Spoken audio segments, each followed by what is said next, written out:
ओम शांति। 1 सितंबर 2022। बाबा की महावाक्य।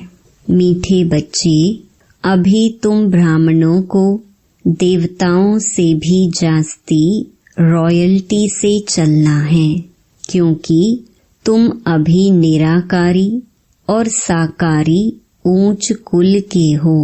प्रश्न: किन बच्चों का मुखड़ा चेहरा फूल की तरह खिला हुआ रहेगा? उत्तर: जिन्हें गुप्त खुशी होगी कि बाप से हम बेहद का वर्षा लेकर विश्व का मालिक बनते हैं। दूसरा, जो ज्ञान और योग से सतो प्रधान बनते जा रहे हैं, आत्मा पवित्र होती जाती है। ऐसे बच्चों का मुखड़ा फूल की तरह खुशी में खिला हुआ रहेगा। आत्मा में ताकत आती जाएगी। मुख से ज्ञान रतन निकलते निकलते रूप वसंत बन जाएंगे। नई राजधानी का साक्षात्कार होता रहेगा। गीत: मरना तेरी गली में। ओम शांति। मीठे मीठे बच्चों ने अच्छी तरह समझ लिया है कि हमको बाबा के गले का हार बनना है। यह किसने कहा? आत्मा ने कहा कि अभी आपके ही गले का हार बनना है। देह अभिमान छोड़ना है। अभी हम रुद्रमाला में पिरोएंगे। वापस जाना है, इसलिए जीते जी देह अभिमान छोड़ना है। आत्मा परमात्मा की संतान है। उनसे ही अब हम वर्षा ले रहे हैं। बच्चों को यह नशा रहना चाहिए, तो बुद्धि शिव बाबा पास चली जाएगी। हम आत्मा उनकी संतान हैं। अभी ब्रह्मा द्वारा उनके पोत्रे बने हैं। निराकार बाबा साकार दादा है। बाप है ऊंच ते ऊंच। मनुष्य जो ऊंचे धनवान होते हैं, वह बड़ी रॉयल्टी से रहते हैं। अपनी पोजीशन का नशा रहता है। तुम बच्चों को अंदर में बहुत खुशी होनी चाहिए। बाप की याद में रहना, यही देही अभिमानी अवस्था है, जिससे तुम्हारा बहुत फायदा है। तुम बच्चे जानते हो कि हम ईश्वरीय संतान ब्रह्मा की संतान हैं। बाबा कहते हैं, तुम मेरे बच्चे हो ही। अभी तुमको ब्रह्मा द्वारा एडॉप्ट करता हूँ। तुम्हें यह नशा रहना चाहिए। हम निराकारी और साकारी ऊंच ब्राह्मण कुल के हैं। अपने को ब्राह्मण समझना है। हम ईश्वरीय संतान ब्रह्मा की औलाद हैं। तुम जानते हो, हम ब्राह्मण से देवता बन रहे हैं। यह भूलना नहीं चाहिए। तुम ब्राह्मणों को देवताओं से भी अधिक रॉयल्टी से चलना चाहिए। तुम्हारा अमूल्य जीवन अभी बनता है। पहले कौड़ी जैसा था, अब हीरे जैसा बनता है। इसलिए तुम्हारी महिमा है। मंदिर भी तुम्हारे यादगार बने हुए हैं। सोमनाथ, जिसने देवताओं को ऐसा बनाया, उनका भी यादगार है। तुम्हारा भी यादगार है। सोमनाथ ने अविनाशी ज्ञान रतन दिए हैं, तो उनका मंदिर कितना अच्छा बना हुआ है। तुम जब गीत सुनते हो तो जानते हो, अभी हम शिव बाबा के गले का हार बने हैं। बाबा हमको पढ़ाते हैं। हमको पढ़ाने वाला कौन है? वह भी खुशी होनी चाहिए। पहले अल्फ बे पढ़ते हैं तो पट जमीन में बैठ पढ़ते हैं, फिर बेंच पर बैठ पढ़ते हैं, फिर कुर्सी पर। प्रिंस प्रिंसेस तो कॉलेज में कोच पर बैठते हैं, उन्हों को पढ़ाने वाला कोई प्रिंस प्रिंसेस नहीं होता है, वह फिर भी कोई टीचर होता है, परंतु मर्तबा तो प्रिंस प्रिंसेस का ऊंच होता है ना। तुम तो सतयुगी प्रिंस प्रिंसेस से भी ऊंच हो ना, वह फिर भी देवताओं की संतान है। तुम हो ईश्वरीय संतान। जिससे वर्षा लेना है उनको याद भी करना है। उठते बैठते व्यवहार में रहते उनको भूलना नहीं चाहिए। याद से ही हेल्दी वेल्दी बनते हैं। बाप बच्चों को विल कर वानप्रस्थ में जाते हैं तो फिर कुछ भी नहीं रहा, सब कुछ दे दिया। जैसे तुम विल करते हो कि बाबा यह सब आपका है, बाबा फिर कहते हैं अच्छा ट्रस्टी हो, संभालो। तुम हमको ट्रस्टी बनाते हो, फिर हम तुमको ट्रस्टी बनाते हैं। तो श्रीमत पर चलना, कोई उल्टा सुल्टा धंधा नहीं करना। मेरे से पूछते रहना। कोई तो यह भी नहीं जानते कि बच्चों को भोजन कैसे खाना चाहिए। ब्रह्मा भोजन की बड़ी महिमा है। देवताएं भी ब्रह्मा भोजन की आश रखते हैं, तब तो तुम ब्रह्मा भोजन ले जाते हो। इस ब्रह्मा भोजन में बहुत ताकत है।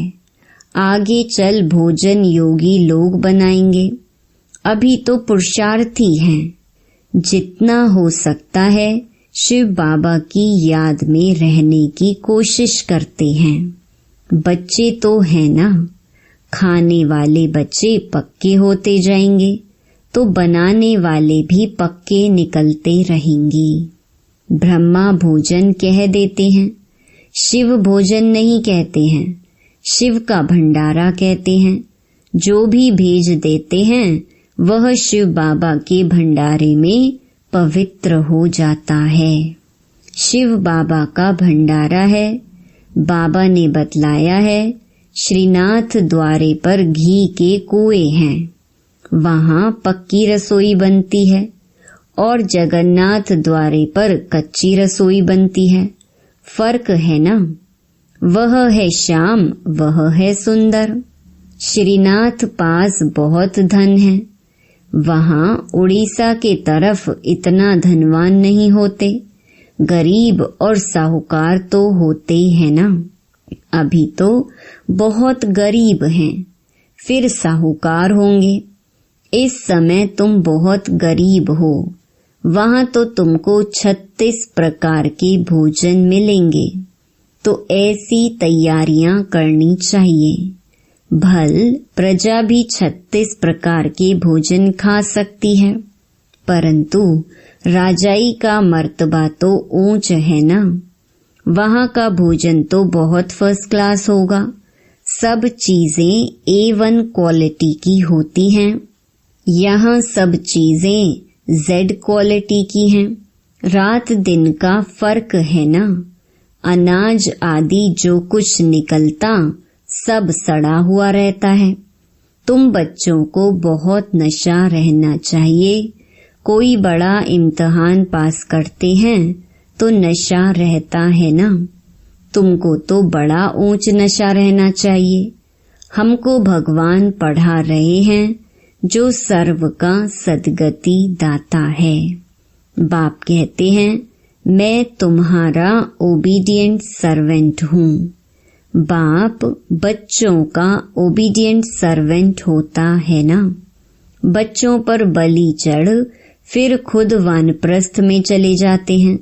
बाप कहते हैं मैं भी बलि चढ़ता हूँ, परंतु तुम पहले बलि चढ़ते हो।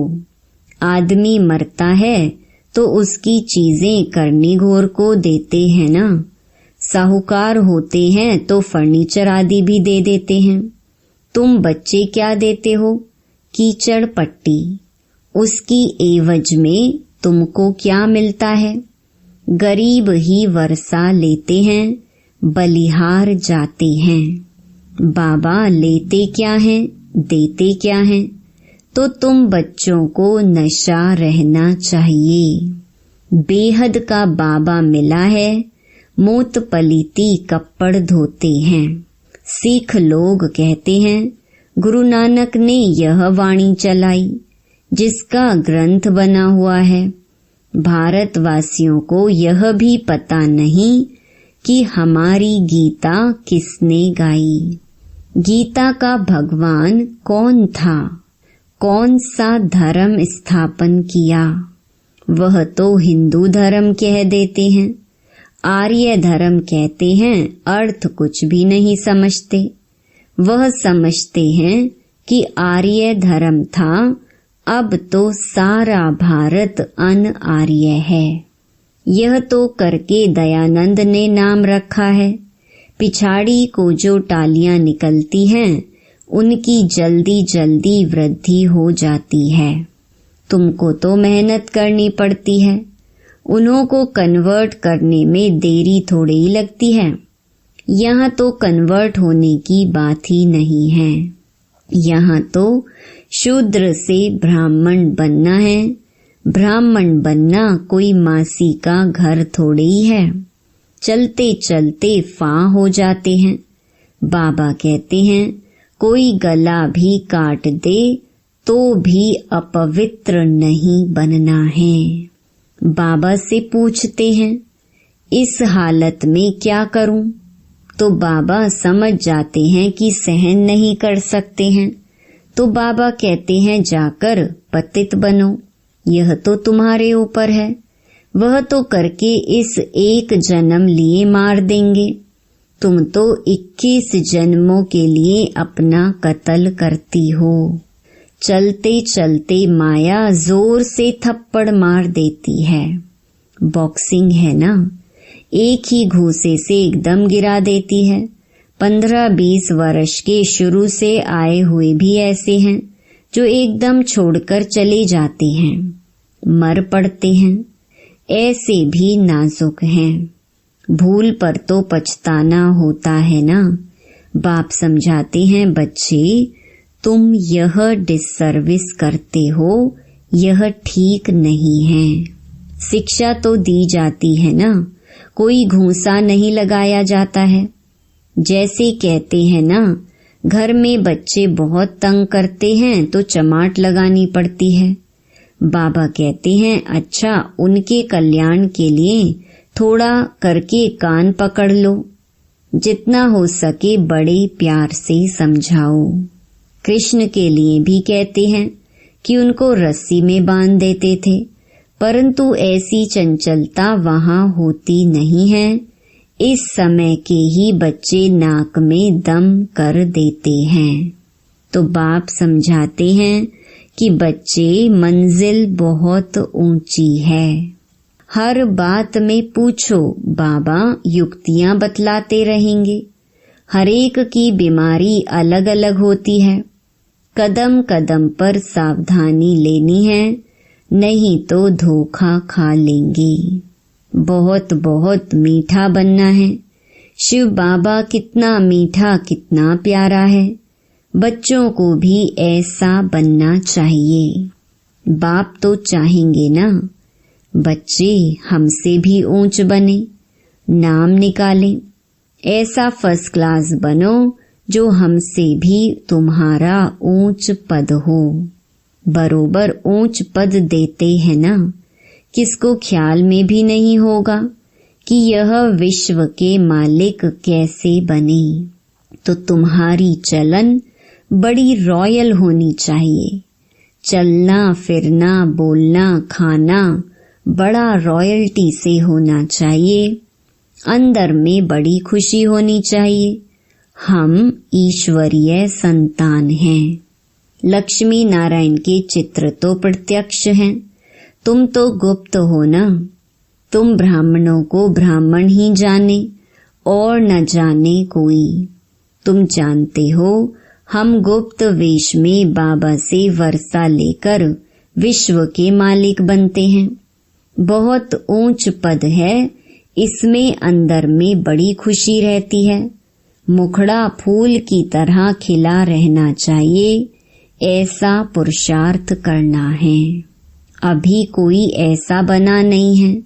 पुरुषार्थ करना है, आगे चल तुम्हारा बहुत मान होने वाला है। सन्यासियों और राजाओं को भी पिछाड़ी में ज्ञान देना है। जब तुम्हारे में पूरी ताकत आ जाती है, ज्ञान और योग बल से तुम्हें सतो प्रधान बनना है। मुख से सदैव रतन ही निकलते रहें तो तुम रूप बसंत बन जाएंगे। आत्मा पवित्र बनती जाएगी। तुम जितना नजदीक आते जाएंगे तो अंदर में बहुत खुशी होगी। अपनी राजधानी का साक्षात्कार भी होता रहेगा। तुमको अपना पुरुषार्थ बहुत गुप्त रीति से करना चाहिए। रास्ता बताना चाहिए। तुम सब द्रौपदियां हो। बाबा कहते हैं यह अत्याचार सहन करने पड़ेंगे। बाबा के निमित्त सतयुग में कितनी पवित्रता है। 100% वाइसलेस वर्ल्ड कहा जाता है। अभी है 100% विशियस वर्ल्ड। तुम्हारी बुद्धि में है। अभी हम शिव बाबा के गले का हार बनने के लिए रूहानी योग की दौड़ी पहन रही हैं। फिर हम विष्णु के गले का हार बनेंगे। तुम्हारा पहले पहले नस्ल है ब्राह्मणों का। फिर तुम देवता क्षत्रिय बनते हो। उतरती कला में तुमको सारा कल्प लगता है और चढ़ती कला में सेकंड लगता है। अभी तुम्हारी चढ़ती कला है। सिर्फ बाबा को याद करना है। यह अंतिम जन्म है। गिरने में तुमको 84 जन्म लगते हैं। इस जन्म में तुम चढ़ते जाते हो। बाबा सेकंड में जीवन मुक्ति देते हैं। वह खुशी रहनी चाहिए। कॉन्ट्रास्ट किया जाता है उस नॉलेज से हम क्या बनेंगे, इससे हम क्या बनेंगे। यह भी पढ़ना है, वह भी पढ़ना है। बाबा कहते हैं गृहस्थ व्यवहार में रहते भविष्य के लिए पुरुषार्थ करना है। आसुरी और दैवी कुल दोनों से तोड़ निभाना है। एक एक का बाबा हिसाब लेते हैं। फिर उस पर वैसी युक्ति बतलाते हैं कि इस पर ऐसे चलो। भल कोई गुस्सा करे, परंतु तुमको बहुत मीठा बनना है। कोई गाली दे तो भी मुस्कुराते रहना है। अच्छा, तुम गाली देते हो, हम तुम्हारे ऊपर फूल चढ़ाते हैं तो एकदम शांत हो जाएंगे। 1 मिनट में ठंडे हो जाएंगे। बाबा रांझू रमजबाज है। बहुत रमजे माना युक्तियां बताएंगे। पतितों को पावन बनाते हैं तो जरूर रमज होगी ना। श्रीमत लेनी है। श्रीमत से श्रेष्ठ बनने के लिए ही आए हो। अच्छा, मीठे मीठे सिकिलधे बच्चों प्रति माता पिता बाप दादा का याद प्यार और गुड मॉर्निंग। रूहानी बाप की रूहानी बच्चों को नमस्ते। धारणा के लिए मुख्य सार। पहला, ऐसा फर्स्ट क्लास मीठा और रॉयल बनना है जो बाप का नाम बाला हो। कोई गुस्सा करे, गाली दे तो भी मुस्कुराते रहना है। दूसरा, श्रीमत पर पूरा पूरा ट्रस्टी बनना है। कोई भी उल्टा धंधा नहीं करना है।